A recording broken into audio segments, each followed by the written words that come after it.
Exit poll जो जी news ने किया था वो सबसे सटीक और सबसे सही निकला है शोभना। ठीक है, अजीज खान साहब आपका रुख करना चाहूंगी। जाहिर सी बात है कि हमारा सर्वे जो है वो जो असल आंकड़े हैं, एग्जैक्ट पोल जो आ रहा है उसके काफी नजदीक है, लेकिन मेरा सवाल आपसे यह है कि ऐसी क्या रणनीति समाजवादी पार्टी की जमीन पर रही कि बीजेपी को पटकनी दे दी? वो योगी आदित्यनाथ जिनको कि लॉ एंड ऑर्डर के नाम पर उन्होंने सपा को विधानसभा में हराया था, अगर मैं आपसे वो 3 स्ट्रॉन्ग पॉइंट्स पूछूं तो वो क्या 3 स्ट्रॉन्ग पॉइंट्स है कि आपने इतना शानदार प्रदर्शन उत्तर प्रदेश में किया जिसने कि इस चुनाव की पूरी तस्वीर को बदल दिया?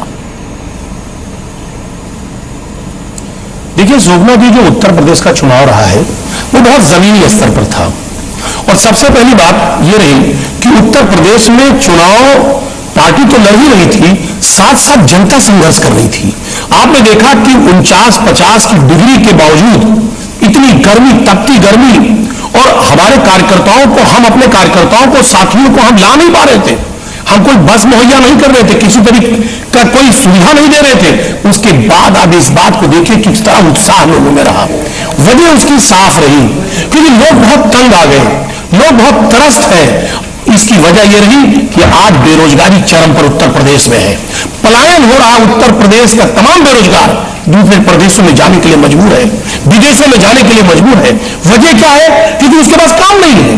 वादा किया गया था, उससे बड़े बड़े ख्वाब दिखाई देते। खान साहब, उनकी गलती ज्यादा है, आपकी उपलब्धि कम है, इसको मैं ऐसे समझूं?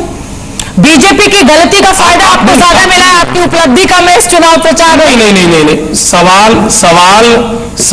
सवाल अगर वो सब काम करते ही, अगर वो सब जो वादा किया था वो कर ही देते तो जनता उनको रिपीट करती, जनता उनको मौका देती। सवाल यह है कि उन्होंने जो वादा किया उसमें कहीं ना कहीं धोखा शामिल था। उन्होंने धोखा दिया और ख्वाब को ध्वस्त किया। जैसे मोदी जी की गारंटी ध्वस्त हुई, ऐसे उन्होंने ख्वाब को ध्वस्त किया। और जनता इस बात को बखूबी समझती है कि जब उससे जो वादा किया जाए, उसको वादा करके अगर मुकर जाए, 10 साल हो गया, 10 साल बड़ा वक्त होता है। दूसरी बात, दूसरा स्ट्रॉन्ग पॉइंट क्या रहा? जनता ने तुष्टीकरण की राजनीति को नकार दिया।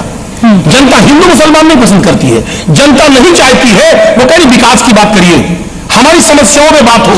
लेकिन जब देश का प्रधानमंत्री स्टेज पे जाता है तो किस तरह हिंदू मुसलमान की बात करता है, यकीन मानिए दुखद होता है। ठीक है, कहीं ना कहीं इस्लाम साहब जुड़ेंगे तब उनसे इस सवाल का जवाब दिया जाएगा।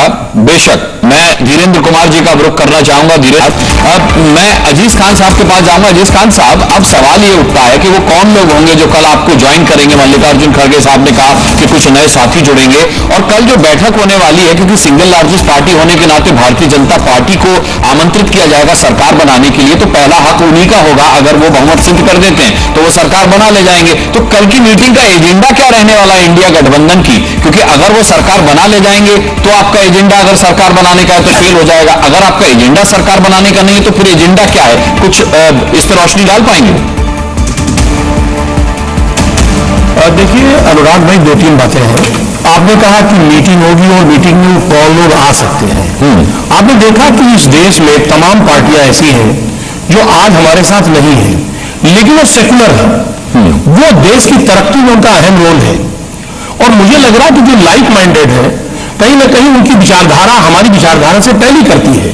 क्योंकि बीजेपी एक ऐसी पार्टी है, मैं एक बार अजीज खान साहब पूरी सुनेंगे। मकसद बिहार में जो सियासी हलचल, अजीज खान साहब आप अपनी बात पूरी कर लीजिए। मीसा भारती कह रही है अभी बहुत परतें खुलनी बाकी है, कौन सी परतें बची हुई है?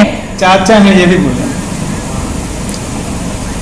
देखिए शोभना जी, 2-3 बातें बड़ी इंपॉर्टेंट है। आपने कहा वो कौन लोग आपके साथ आ सकते हैं। मैं तो ये भी दावा कर रहा हूं कि बीजेपी में जो लोग हैं वो खुद ही पार्टी के लोगों से प्रताड़ित हैं। उनका बस चले तो वो दूसरी जगह चले जाए। हालात ये है, जिस तरह पार्टी में अंदरूनी खींचतान है उसमें सामंजस्य, आपसी सामंजस्य नहीं है। दूसरी बात, जो इनके अलायंस है, जो इनके साथ जुड़े हुए लोग हैं, वो कहीं ना कहीं वो एक दूसरी विचारधारा से ताल्लुक रखते हैं। वो लोग अजीज खान साहब, आपने कहा कि हम सरकार बनाने की बात कब कर रहे हैं, लेकिन सुनिए मेरी बात, सुनिए, पॉइंट पर आते हैं सर, पॉइंट पर आते हैं। देखिए इस वक्त पूरे देश की जनता को ये